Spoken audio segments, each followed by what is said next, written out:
We're going to learn a quick way to brighten teeth.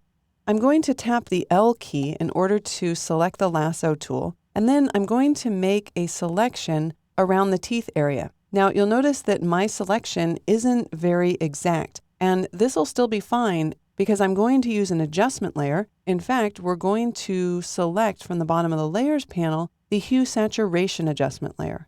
And in the hue saturation adjustment layer, I don't want to use the decrease saturation for the entire master range, meaning all of the colors, because then I would have to make a really intricate selection. Instead, I'm going to double click where it says saturation to reset that. And from the color range selector, I'm going to choose yellows. Now, if the lipstick color has a lot of yellow in it or the skin tone has a lot more yellow, then you might have to be a little more careful with your selection. But in this case, if I just decrease the saturation here, you cannot tell what area has been adjusted and what area hasn't. There is no harsh selection line, and yet we've decreased that little bit of yellowing in the tooth area. Now I'm going to collapse the properties panel, and if we look at the mask by option clicking on it, you can see that it is in fact a hard edge mask.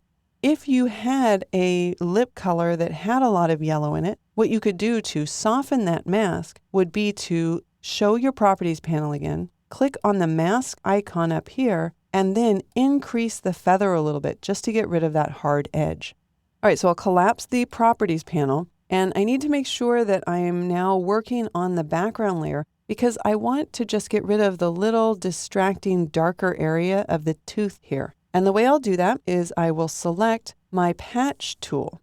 Now the patch tool allows me to draw a selection around an area, and the hotspot is the little tip of that black arrow. So I'm going to click and drag just right around this kind of darker area of the tooth, and then I'll position my cursor inside of my marquee. And you can see up here in the options bar that I'm going to be patching the source. So all I need to do is drag the marquee over to a good area. It will take the information from the good area and patch that source. We might want to do that just right over here on the left-hand side as well. Just scoot this over and then release in order to patch it. To deselect, I'll use Command D on the Mac or Control D on Windows.